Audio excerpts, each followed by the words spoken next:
sobre a Bíblia. O tema de hoje é Bíblia. Fizemos isso a semana passada. Muitas perguntas não foram respondidas e hoje a gente vai tentar fechar isso aí, amarrar e responder todas as pessoas que tinham questionamentos sobre a Bíblia. No programa passado nós falamos sobre as versões, as traduções, falamos sobre várias coisas e hoje vamos continuar falando um pouco também sobre a Bíblia, os vários tipos de Bíblia diferentes. Existe Bíblia de áudio, existe Bíblia em braille, existe Bíblia em libras, existe Bíblia digital. Vamos falar sobre as novas tecnologias e o conteúdo bíblico também no Antenados de hoje. Para falar um pouco sobre isso, recebo ele que é pastor e coordenador institucional da Sociedade Bíblica do Brasil, pastor Marcos Batista. Pastor Marcos, bem-vindo ao Antenados na Geral. Muito obrigado, André. Eu cumprimento você, os nossos convidados, colaboradores, parceiros aqui. Você de casa também, receba nosso abraço. É um prazer muito grande para a Sociedade Bíblica do Brasil estar aqui no Antenados na Geral. Pastor, quem trabalha com tradução, com, enfim, editoração, impressão de Bíblia, distribuição, o senhor já leu muito a Bíblia? O senhor teve que ler muito a Bíblia? O senhor trabalha também diretamente com a leitura? Sempre lendo, né? Por trabalho ou por lazer? Sempre buscando ali, sempre buscando encher. E o senhor lembra quantas vezes mais ou menos o senhor leu por lá? Porque tem gente que conta, tem gente que perde a conta, não lembra mais. Mas o senhor é daqueles que ali mais uma vez, vou marcar aqui. Não, já perdi a conta, mas já li bastante. É o dia a dia, o seu dia a dia, como é que conta todo dia, né? Eu leio na NTLH, na atualizada e na corrigida. E estou sempre lendo, até porque você quem prega tem que estar sempre consultando ali. E a leitura devocional, né? Eu gosto de ler Isaías uma vez por mês e Gálatas uma vez por mês.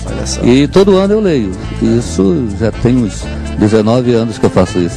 Aqui também lê muito a Bíblia, ele que é teólogo e presidente da Associação Pedras Vivas e líder da Congregação Judaico da Unidade Beit Shama. Estou falando de Rosh Marcos Andrade Abrão Rosh, bem-vindo ao Antenados na Geral. Também já leu muito a Bíblia? Gosta de ler versões diferentes? Como é que o senhor enxerga a leitura? Com certeza, André. Já li assim, uma vez a Bíblia do começo ao final, toda a Bíblia, sistematicamente. Todos os anos a gente lê a Torá, o Pentateuco todo, a Brit Hadashah também. E eu leio várias versões e às vezes consulto no original, porque aí você pega a tradução mais literal, né? Então tenho várias versões, desde a tradução do Novo Testamento do aramaico, a tradução judaico da Sociedade Bíblica também, Bíblia de Jerusalém. Então eu consulto várias. E o Tanar, que é o Antigo Testamento, além das versões que nós conhecemos, tem versões judaicas, tem a Bíblia hebraica, tem a Torá. Então tem várias versões da Torá. Então a palavra é muito rica e é uma fonte inesgotável, onde você nunca cansa, a revelação é sempre, ela é inesgotável, você está sempre recebendo uma revelação nova. E o pastor Marcos também falou, todos somos os Marcos aqui, o pastor Marcos falou algo importante, que é também aquela leitura devocional, né? Aquela leitura que você se alimenta, não só ficar estudando para ter conhecimento, mas se alimentar da palavra, porque a palavra é um alimento para o nosso espírito, para a nossa alma, né? Tá certo, seja bem-vindo, Rocha. Também recebo ele que é pastor auxiliar da Assembleia de Deus em Jardim Palmares. Ele também é cantor. Estou falando do pastor Antônio Justino. Pastor Antônio Justino, seja bem-vindo ao Antenados. Bíblia, pastor, o senhor é daquele que lê, eu gosto de marcar. Eu conheço alguns pastores, André, já li 60 vezes a Bíblia. Tem uns pastores mesmo que eu lembro da Assembleia de Deus, eles saem lendo, saem marcando. É bem interessante. O senhor gosta de lembrar Com quantas certeza. vezes o senhor lê a Bíblia? Eu estava conversando com o pastor Marcos Andrade aqui, Rocha. Marcos Andrade, antes de nós entrarmos aqui, concernente a palavra de Deus. Eu estudo a palavra de Deus para aprendizado, para seguir para o céu e para ensinar quem me ouve, porque nós pregamos a palavra de Deus pelo Brasil e o que eu sei, graças a Deus, dá para chegar no céu. Isso que é bom. Lê para chegar no céu. Você pode participar conosco também. Você já leu muito a Bíblia? Se pergunte isso. Se não lê, acabando o Antenado. Se não lê agora, não. Fica assistindo o programa para aprender um pouquinho. Acabou o programa, desliga a televisão, querido. Ou então fica também ligado aí também na programação, mas dá uma lida na Bíblia de vez em quando, que é muito bom, tá bom? Olha, eu vou começar, que acho interessante, a gente já tocou em algumas questões iniciais aqui na fala, sobre o conteúdo de muitas perguntas das pessoas. No programa passado nós falamos que pessoas que têm dificuldade, e existem alguns livros da Bíblia que não é fácil não mesmo, da vez entender tudo, mas nós temos o Espírito Santo, como o pastor aqui falou. A Bíblia é um livro que você compra e vem um autor junto, que vem aqui explicando às vezes todas as coisas.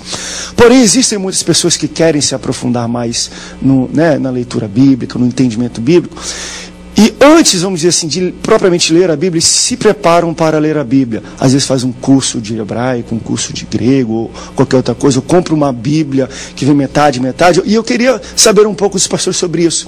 Uma pessoa que busca, talvez, estudar uma outra língua, um grego, uma língua na qual a Bíblia talvez fosse escrita, entender melhor aquilo, terá um entendimento mais fácil da Bíblia?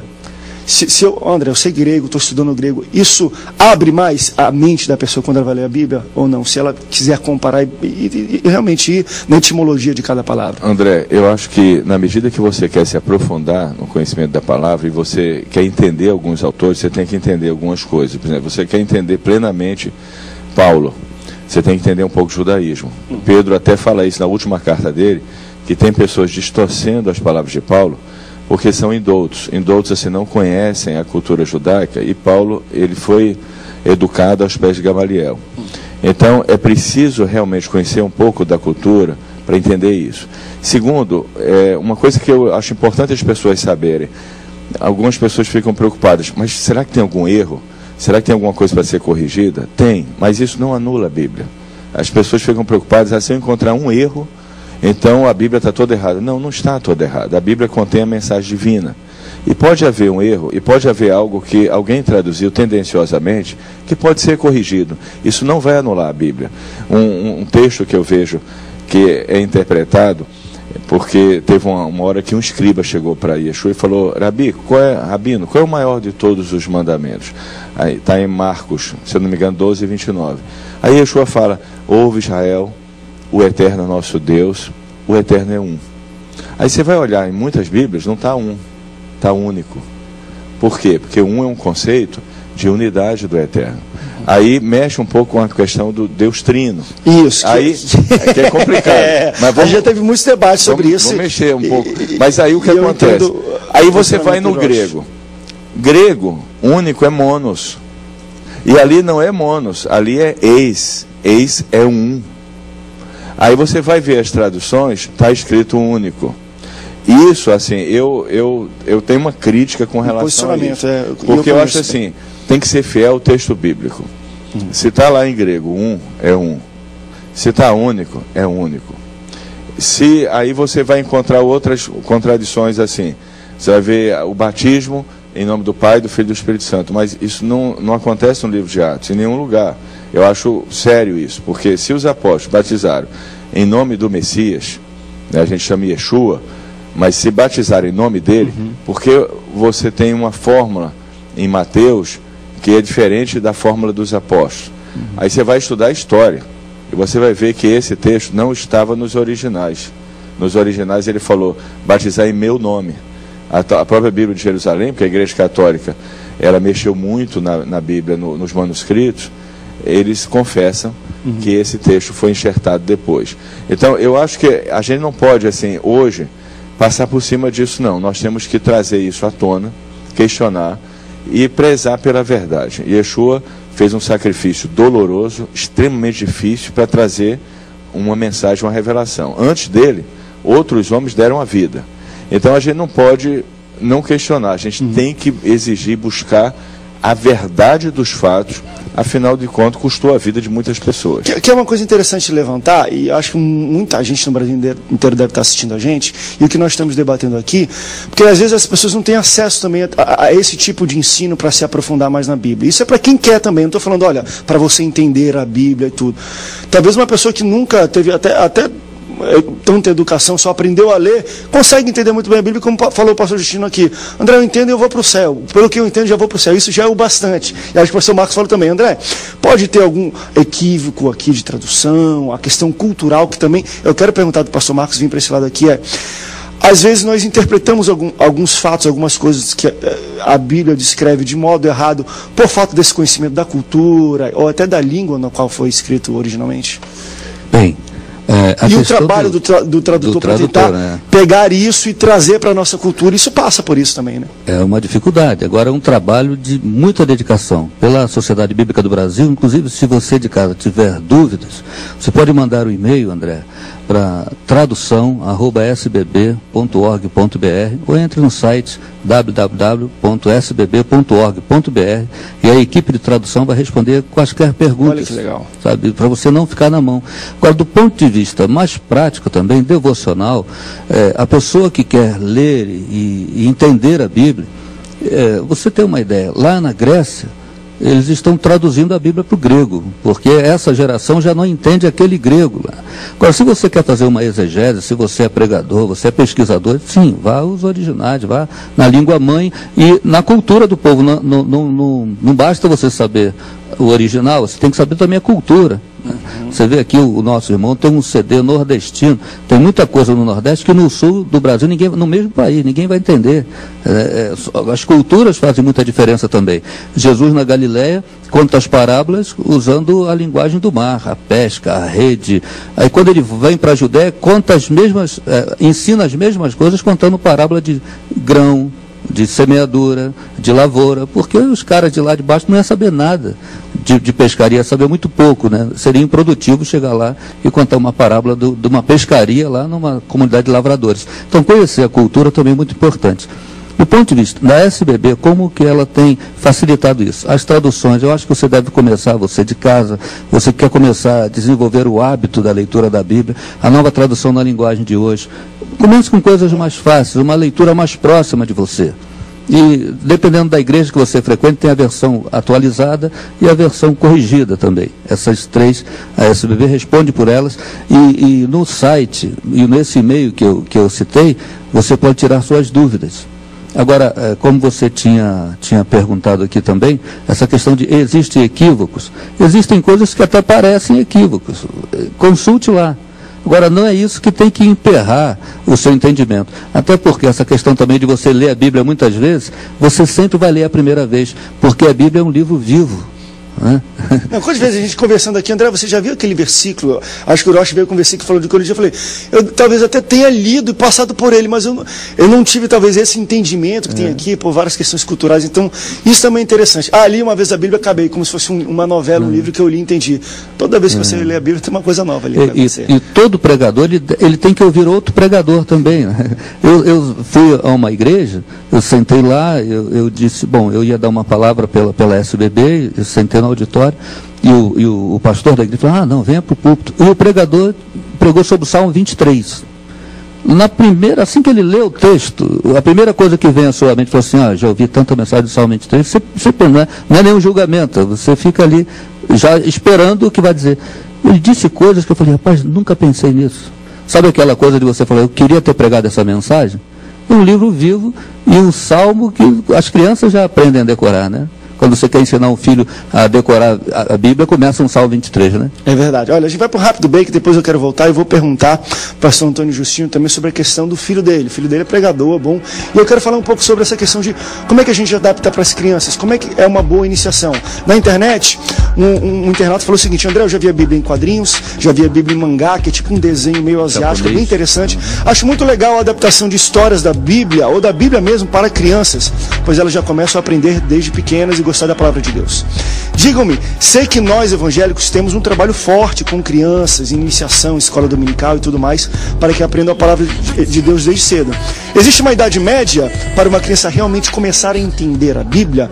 Isso muda muito de cultura para cultura. Eu vou querer que o Rocha fale um pouquinho também, que eu sei que na cultura judaica, pelo menos antigamente a gente vê estudando a Bíblia, pequenininho lá no primeiro nível, ele já sabia Pentateuco de cor, de cima para baixo, de ponta cabeça. Deuteronômio 6, né? Exato. Aí depois sim, vai repetindo. E vai repetindo. Depois as antigas escrituras judaicas, a gente está falando de Gênesis a Malaquias, mais ou menos, sabia às vezes de cor algumas pessoas. Qual a importância e que estratégias pessoas que fazem a Bíblia nós podemos tomar para ensinar as crianças desde cedo a ter um entendimento bíblico? Pergunta sobre como é que podemos trabalhar iniciação para as crianças já aprenderem desde cedo a Bíblia, qual a idade média que é interessante a gente começar a abordar talvez um conteúdo um pouco mais forte, teológico, para elas entenderem melhor.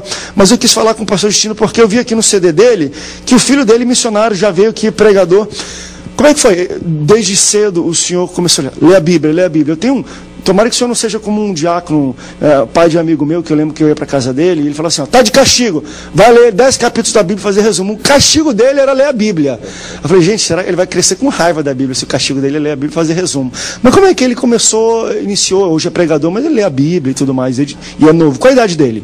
Hoje ele tem 11 anos. 11 anos. 11 anos. E na verdade, ele começou a pregar com 6 anos. Olha só. Na verdade, André, eu estava conversando com o pastor, que eu esqueci o nome de novo. Marcos. Pastor Marcos. Os dois são Marcos. É só falar Marcos aí, beleza, lembrou. então. Beleza. Só não me chame de Marcos. Na verdade, não, você eu sei. O que acontece? Eu estava conversando com ele ali nos bastidores, concernente ao ensinamento bíblico. A minha mãe é do interior, eu mandei um abraço para ela, que ela vai ficar brava se eu não mandar. A minha mãe é Elza. Mulher, você fica Isso, bravo meu mesmo. padrasto Alcides. Quer dizer, nós fomos criados no interior. Mas interior, pensa no interior, pensou? É esse interior. Lá, não sei, lá onde, nos campos dos Rococó. Da curva. Bem longe. Quer dizer, então minha mãe ela é de Minas, meu pai é de Minas, então a gente foi criado bem no interior, no alto do Jordemiro, é um lugar bem distante. Então para a gente ir à igreja era 4 horas andando a pé, porque a gente era muito pobre. Depois melhorou um pouquinho, minha mãe comprou uma charrete e a gente ia para a igreja de charrete. Quer dizer, então a gente fomos criados assim, bem simples, mas um ensinamento sólido.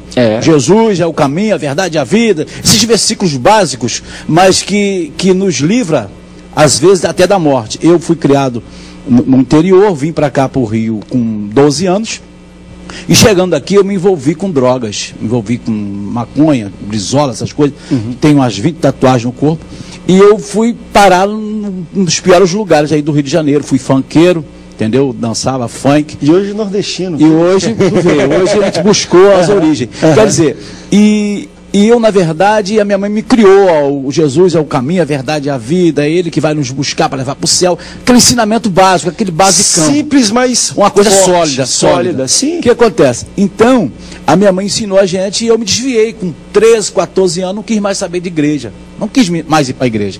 Aí fui viver minha vida no funk. Aí depois, com 22 anos de idade, Deus me deu um livramento de morte.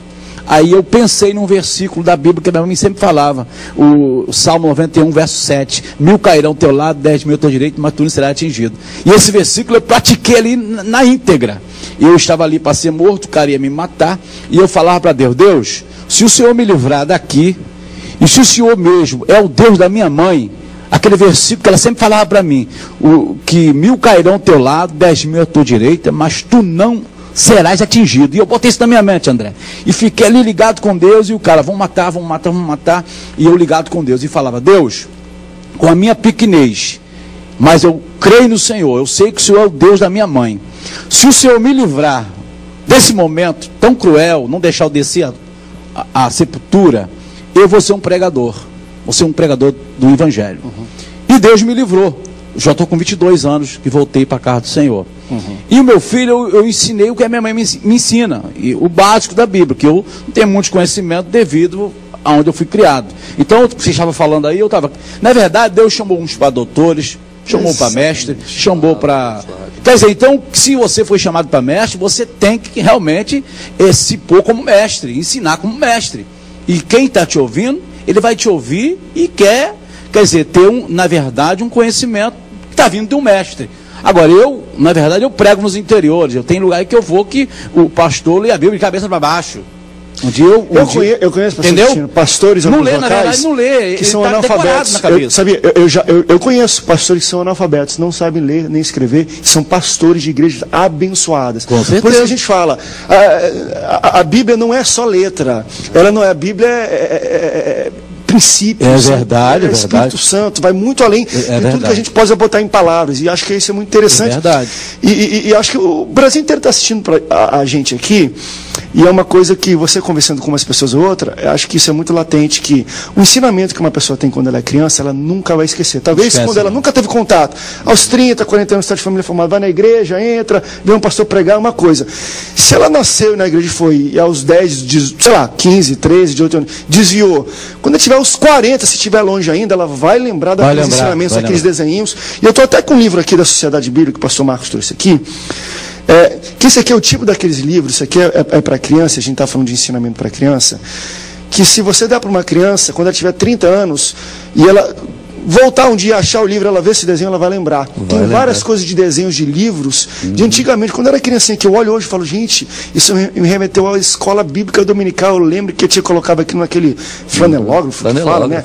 Colocava. Isso aqui é uma coisa que nunca vai esquecer. E é muito importante a gente ter esse tipo de material, pastor Marcos. É verdade. A palavra diz, é promessa, ensina a criança no caminho que deve andar, e quando ela for adulto, for grande, não se desviará dele. Eu fui criado em igreja evangélica também, como o pastor Justino estava falando, e que palavra abençoada, né? Se dependesse de aprender os originais, esse homem, qual a chance que ele teve na vida? Não ia ser salvo, não ia ser salvo. E os seus ouvintes também no interior? Não ia ser salvo naquele momento, porque a palavra de Deus, ela é viva e eficaz. Quer dizer, ela dá o resultado na hora certa. É online. Eu precisava daquele momento. É online. O autor fala. E é ele que tem que explicar, né? O autor fala, o que eu quis dizer foi isso. Mas eu fui criado em igreja evangélica. Eu conhecia todas as salas do palácio, mas não conhecia o rei. Aí isso faz diferença. Você não conhece o rei, você desvia, né? Até tem um dia que você tem um encontro com o rei. Aí você volta, você quer devorar a Bíblia, quer saber tudo da Bíblia, você quer caminhar com o Senhor. Mas como é que foi esse dia do encontro? Minha mãe me levava para a igreja, levava pela mão. Quando ela disse assim, agora você vai com suas pernas, agora você vai sozinho. Eu já tinha me batizado, agora eu já, né, cumpri a minha missão. E aí o meu coração apontou para fora. Um dia, eu estava com 17 para 18 anos, estava num lugar esperando, gostava de correr em pega, essas coisas. Estava no centro do Rio, na Araújo Porto Alegre, ali em frente à ABI. Quarta-feira à noite, era um excelente lugar para marcar encontro, porque tinha a igreja ali do nosso amigo pastor Paulo Brito, na Maranata. E aí eu vi chegando aquele pessoal com Bíblia na mão, né? E eu esperando os caras que iam trazer o que a gente estava esperando, e eles não vieram. E aí, quando eu vi aqueles crentes subindo o elevador, aquela fila para o culto, eu pensei assim, meu lugar não é aqui, meu lugar é com essa gente aí. Aí, o que veio na minha mente? A história de Davi e Golias. Roda, afunda, uma pedra bate, o gigante cai. A história de Samuel, Deus chamando 3 vezes. A história de André, achou 5 pães e 2 peixinhos no meio de 5.000 homens, fora mulheres e crianças.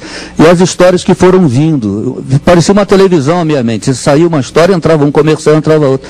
E quando eu entrei, e o pastor Paulo Brito pregou sobre Bartimeu, cego, mendigo, filho de Timeu, e eu tinha feito uma oração no elevador sozinho. Falei, Senhor, fala comigo o Senhor.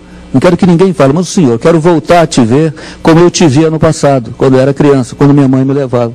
Ele pregou sobre Bartimeu, cego, mendigo, e disse assim, você está aqui, Bartimeu, você quer voltar a ver? Sim. Então vem aqui à frente. Eu não sei quantas pessoas foram, foi uma multidão, mas eu fui o primeiro. Eu saí correndo. E quando eu me ajoelhei ali na frente, ele orando por mim, o pastor Daniel Bonfim, que era um pastor auxiliar dele, um pastor abençoadíssimo, e eu até perguntei, pastor, o que eu devo fazer para ser usado por Deus? O primeiro conselho pastoral foi, basta não atrapalhar, que ele te usa. Ele falava grosso. Depois ele perguntou meu nome, eu falei, Marcos. Aí ele falou no meu ouvido, Marquinhos. Aí já conquistou, já falou com carinho, né? Ele disse, Marquinhos, você é um barco à vela e o Espírito Santo é o vento. Deixa de te soprar. Mergulha nisso e deixa isso entrar em você. E muitas pessoas estão assistindo igrejas e fazem trabalho fortes com crianças porque acham que é uma semente que sempre vai estar lá, nunca vai morrer. Não semente volta que você trabalha. Agora, uma das perguntas interessantes desse internato foi o seguinte, André, qual a idade média que a gente pode começar a empurrar um pouco mais de Bíblia? Ou seja, pelo menos na igreja que eu cresci, Assembleia de Deus, a que momento ou idade a gente deixa de fazer cultinho de criança e essa criança tem que vir para o culto normal para aprender Bíblia pesada? Algumas pessoas pensam que não, até 13, 14 anos. Na cultura judaica, uma iniciação é bem cedo mesmo, já na Bíblia direta. Né? André, existe inclusive uma mitzvah, um mandamento, que está em Deuteronômio 6, versículo 4, que o Eterno diz para todos os dias, ao amanhecer, e quando você for dormir pelo menos, você dizer... ouve Israel, Shema Israel, o Eterno é nosso Deus, Hashem Eloqueinu, Adonai Echad, ou seja, o Eterno é um. Então isso deve ser repetido, colocado nas portas, que é a mezuzá, e colocado na cabeça e nos braços, que é o tefilim. Então o que acontece? O Eterno, ele fala assim, inculca isso aos teus filhos. Inculca essa visão de que o Eterno é o nosso Deus e que o Eterno é um. Então, é chamado Shema, e isso, desde criança, ela começa a repetir isso.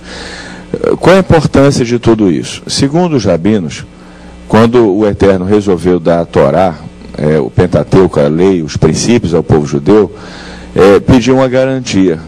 Qual é a garantia? Porque toda aliança tem uma garantia. E o povo judeu disse, olha, a garantia é nós ensinarmos aos nossos filhos. E segundo o Rabino, Deus falou, então eu aceito essa garantia. Porque a garantia é você passar para os seus filhos essa fé e esse ensinamento. Isso deve começar no momento que a criança nasceu. Assim, quando a criança é um bebê, você pode já estar passando para ela. Ela é uma alma, está num processador, que é o cérebro, assim, numa dimensão muito ainda inicial, mas a alma dela já capta. E você deve já estar passando, até para um bebê, mensagens. Porque ela vai entender numa dimensão diferente da dimensão que você racional. Mas ela já capta. Você pode observar isso. Se você chegar para um bebê, você começar a ensinar o Shema, e você vai observar que ele para e fica olhando para você. A alma daquele bebê vai sentir. Na cultura judaica, até os 13 anos, a criança quando nasce, digamos, o menino, até os 13 anos, ele está sob o jugo e a autoridade dos pais. Não há nele a total capacidade de tomar decisões. Ele tem o Yetzer Hará, que a gente chama inclinação para o mal, mas até os 13 anos ele ainda está sob jurisdição dos pais. Aos 13 anos acontece algo nele. Isso é marcado pelo Bar Mitzvah. Mas o Bar Mitzvah veio depois, não é uma cultura, uma tradição judaica. Mas aos 13 anos se assume a responsabilidade e Deus passa a ministrar ele também. Obviamente, como o pastor Marcos falou, tudo aquilo, e o pastor Justino falou a mesma coisa, que foi inculcado pelos seus pais, ninguém tira. Ninguém tira. E no momento de dificuldade, de busca, aquilo se torna fundamental. A única coisa que eu falo, não discordando, concordo perfeitamente, mas é preciso também, na medida que a pessoa tem a experiência, ela tem contato com Deus, tem a salvação, ter um discipulado e ter a responsabilidade de dar um discipulado muito bom. Porque cada um vai ter uma responsabilidade pessoal diante do Eterno, de uma caminhada e de uma jornada pessoal. Então, o discipulado que Yeshua fez é ensinar mesmo. Aí sim, tem que entender os originais, tem que estudar, e tem que estudar muito, muito.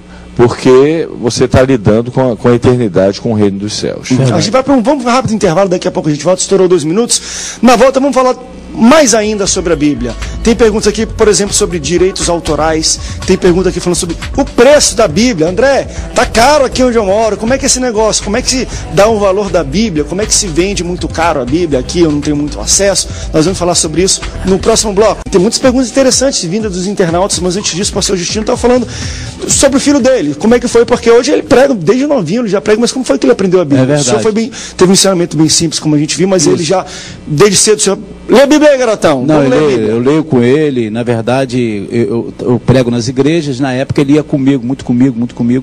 Onde ele estava pregando lá na salinha das crianças. Olha só. Aí o diácono veio falar comigo, teu filho está pregando Quero lá. imitar meu pai, isso é bacana. Eu fui e falei assim, mas como é que ele prega? Eu nunca vi ele pregando, primeira vez.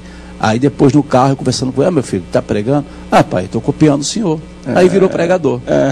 Quando eu estou lendo a Bíblia, ele lê comigo e vamos assim. Legal, olha aqui. E falando sobre Bíblia e ensinamento, olha que interessante. A gente está falando de pessoas que às vezes não têm tanta acessibilidade a cultura maior, um ensinamento melhor para se aprofundar na Bíblia, mas olha aqui, vamos agora para o lado da grana, do bolso. Ele fala assim, André, tudo bem? Eu moro no interior do Maranhão e aqui fica muito longe da capital de qualquer cidade grande. O único estabelecimento que vende Bíblia é uma pequena livraria / papelaria e vende por R$40. Aí, eu acho muito caro para mim. O que os pastores têm a dizer sobre o valor que as Bíblias são vendidas? Existe alguma entidade ou organização que teria interesse de distribuir Bíblias ou que trabalha com comunidades distantes distribuindo ou facilitando a aquisição delas? A Sociedade Bíblica do Brasil tem como missão distribuir a palavra de Deus. Ela nasceu em 1948 para distribuir a Bíblia. Os pastores quando ela foi fundada aqui, tinham um compromisso. Desde a história da Mary Jones, lá no país de Gales, uma menininha que inspirou a criação da primeira sociedade bíblica do mundo. O conceito era esse: as igrejas se reuniam, comprariam as coisas, o papel, produziriam a Bíblia e distribuiriam. A SBB é fiel a esse princípio. Nós temos Bíblias lá que custam o preço de venda, por exemplo, R$2. Legal. O que fica para a Sociedade Bíblica em R$2? Parece que é 80 centavos. O que você faz com 80 centavos?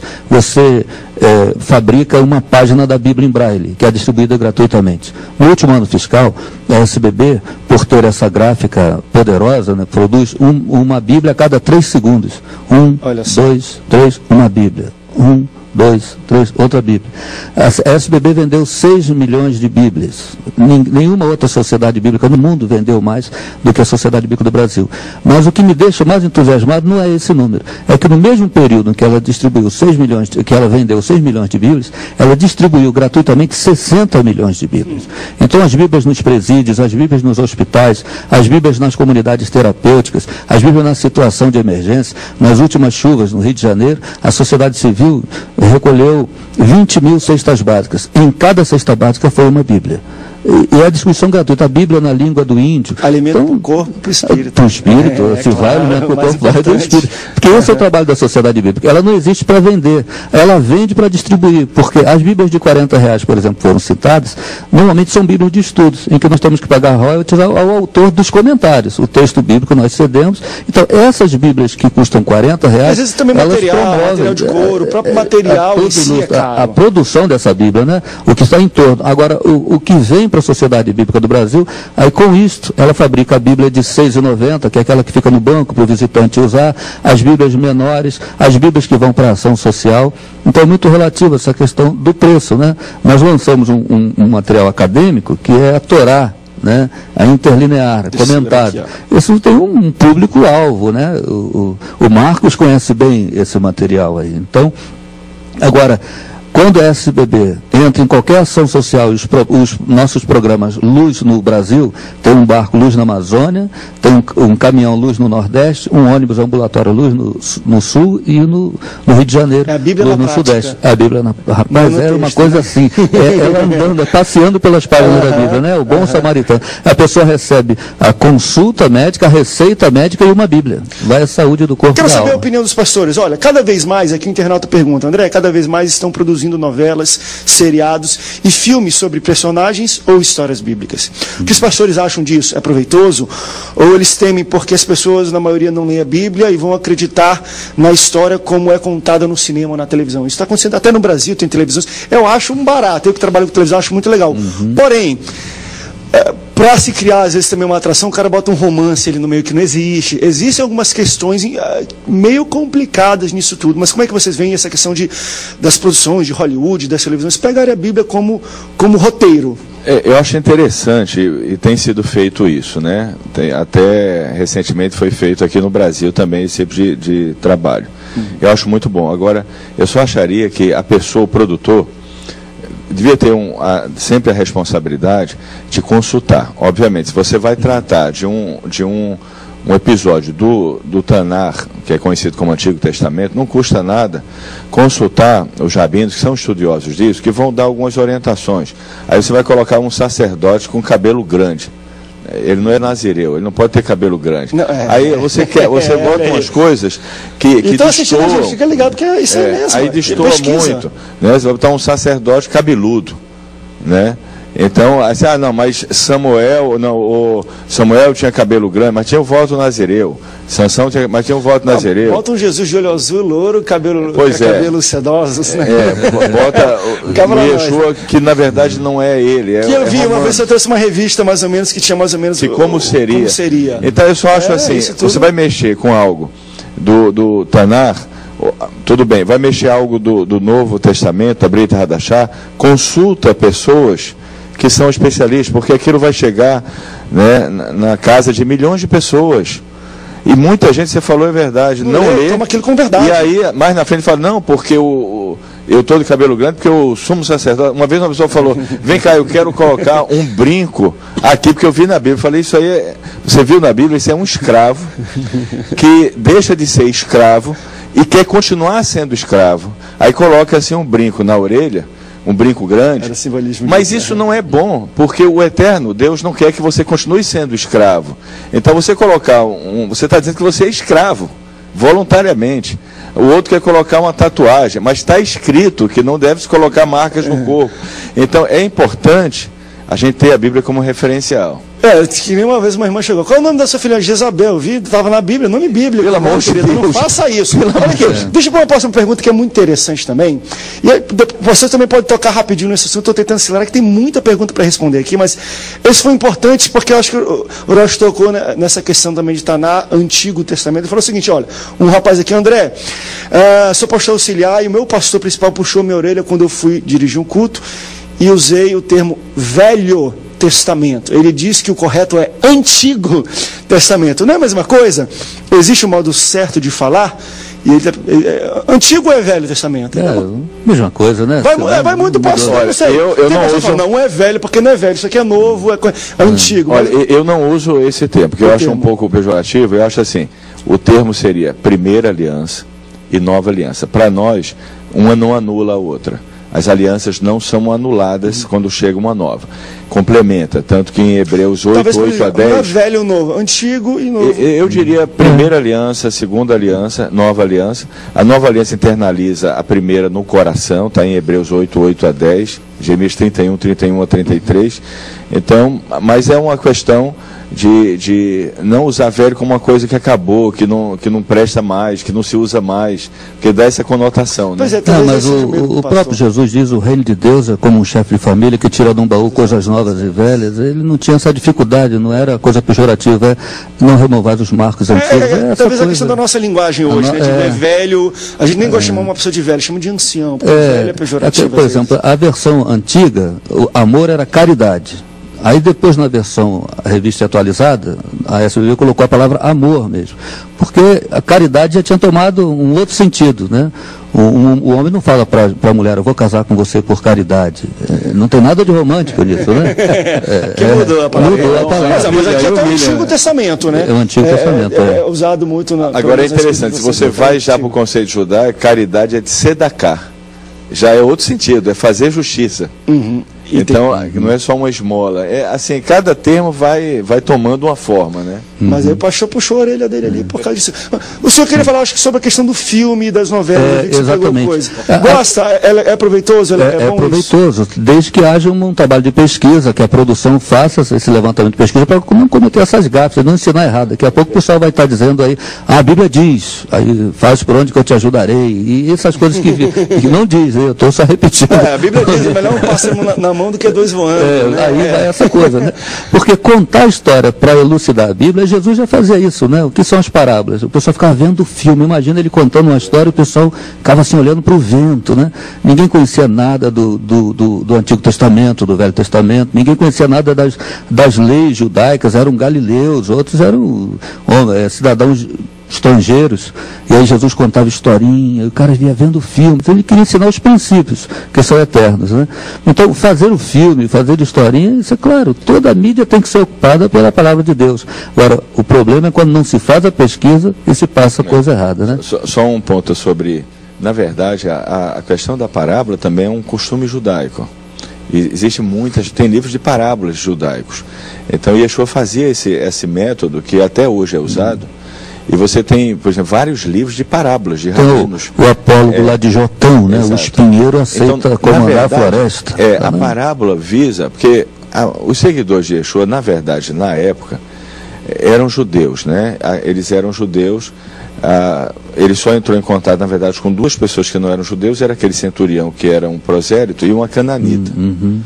Então, o que ele estava tentando era trazer o sentido mais profundo da Torá, da lei, através das parábolas, que é o sentido da parábola, né? Tem assim, rapidamente, uma parábola judaica que é muito interessante, só para dar uma ilustração. Uma raposa, ela vê um buraco no muro e tem um monte de uvas. Ela fala, vai buscar uvas, só que ela não consegue passar pelo buraco. Aí ela emagrece, passa pelo buraco, come todas as uvas. Quando vai voltar, não consegue passar. Aí tem que emagrecer de novo. No final, é relação ao mundo. Você não vai levar nada do mundo. Então ela fala, eu entrei na vinha e do jeito que eu entrei, eu voltei. Então, o que você pega? Qual é o sentido da parábola? No mundo você vai entrar e não vai trazer nada dele. Então busque no mundo as coisas espirituais. Porque as coisas materiais você vai ter que deixar quando sair. Isso é bom botar em televisão, produzir isso e botar no ar. A gente vai para um rápido intervalo, daqui a pouco a gente volta, falando também sobre várias outras coisas. Aqui uma pessoa fala, André, não tenho muito tempo, muito trabalho, e não consigo ler a Bíblia. E, portanto, indo para o trabalho, eu boto o CDzinho e escuto. É uma boa prática? Vocês acham que é interessante? Substitui? Eu ouvindo a palavra, Deus fala comigo do mesmo jeito que talvez fala com uma pessoa que leia a palavra. Vocês veem alguma coisa de bom ou de ruim? Uma pessoa falou aqui, pastor Justino, que ela não tinha muito tempo de ler a Bíblia. Então, André, o que eu fiz? Comprei aqui, ó. Deixa eu até pegar aqui, que tem isso aqui, é o Novo Testamento que tem aqui, ou é toda? A Bíblia, Novo Testamento aqui inteiro tem em CD. Para as pessoas que não têm muito tempo. Mas sempre é bom arranjar um tempinho, né? Vamos falar a verdade. Mas ele fala, olha, André, indo para o trabalho, como eu fico mais ou menos quase 2 horas para chegar no trabalho, que é no centro, eu boto aqui e vou lendo a Bíblia. Segundo ele já, no Novo Testamento, ele já escutou mais de 12 vezes. Ele fala que Deus fala com ele. É uma boa prática? Isso é uma bênção. Principalmente pessoas que não sabem ler direito, pessoas que têm versículo da Bíblia que é difícil de ler. A pessoa... Verdade. Então, a minha sogra mesmo, ela sabe ler. E eu tenho vontade de dar um mistério desse aí. Então vou levar para ela. Agora, então. Vou levar para ela de presente. Mas olha que interessante. Quer dizer, a minha mãe não sabe ler direito. Quer dizer, tem irmão meus que não sabe ler direito. Olha. Quer dizer, eu corri da roça, na verdade não tive muito estudo. Eu tenho o quê? 3ª série, primária. Aí só que a gente vai lendo, a gente não é bobo, né? Vai buscando as fontes, a gente melhora um pouquinho. Mas não tive muito estudo, não tive tempo de estudar. Nosso estudo foi inchada, lombo de cavalo, lombo de jegue, buscar com espiga de milho lá no meio do mato, levar para os povos. Quer dizer, tá aí a tecnologia a serviço da acessibilidade. Claro, sobre Libras também, a questão de Libras, importante a questão demais. De Braille. Uma vez eu recebi, meu pai chegou um negócio desse tamanho assim, acho que era Mateus, tinha os evangelhos em Braille, né? Braille, para você que não sabe, são aqueles relevos, pontinhos, assim, para quem são cegos, eles vão tocando assim, vão sentindo cada letra, e era um negócio gigante, eu achei fantástico aqui. E a Bíblia em Braille completa, são 38 volumes da grossura desse que você viu, tem quase 2 metros de altura, e ela é distribuída gratuitamente pela Sociedade Bíblica do Brasil. Basta, se você é um deficiente visual, você tem na sua família, na sua igreja, André, qualquer igreja, serviço, utilidade pública, basta preencher no site da Sociedade Bíblica do Brasil, vai receber de tempos em tempos, gratuitamente, até chegar a Bíblia toda. E o cego, o deficiente visual, ele às vezes ele não quer que ninguém fique lendo para ele quer ter o momento dele, do silêncio dele, o devocional, do sós com Deus. Para mim, eu acho que é um pouco diferencial, eu acho que é válido ouvir. Mas quando você não está no carro, não está no trânsito aqui, você está no seu quarto, você abre a Bíblia, você entra em contato.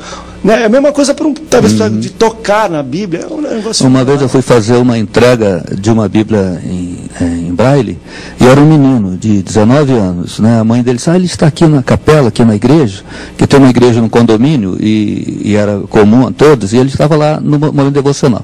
Aí eu peguei um livro, eu não leio o Braille, então eu peguei um do meio e levei para ele. Né? Aí ele disse, olha, sua Bíblia está na sua casa já. Eu me identifiquei e tal, e pedi a ele que lesse, né? Até para eu poder fazer meu relatório também, e eu queria muito ver a experiência dele. Ele abriu, eu não sabia qual era o livro, nem ele, né? Ele abriu em qualquer página, botou a mão em cima e disse, olha que lindo, eu sou a luz do mundo. Era o Evangelho de João, e ele disse assim, essa luz é que eu quero, essa luz ninguém apaga. Eu engasguei, né? Deu um nó na garganta. Eu falei, meu Deus, exatamente esse texto, e encheu o coração dele de alegria. Ele falou, agora eu vou aprender tudo de Jesus. Olha que coisa bonita. Maravilha, maravilha. Então, eu estou te falando. Então, eu acho que tem que ser tudo para o reino. Almas, nós temos que tratar com as almas, as pessoas carentes. Eu acho que os estudiosos têm que se aplicar nisso, têm que levar o conhecimento. A Assembleia de Deus, eu fui criar na Assembleia de Deus, então, muitas das vezes, eles muito louvor, e pouco tempo da palavra. Eu sou assembleiano. Só que agora a Assembleia de Deus está valorizando muito a palavra. Ela está abrindo espaço, 1 hora para a palavra. Antigamente, era pouca palavra e muito louvor.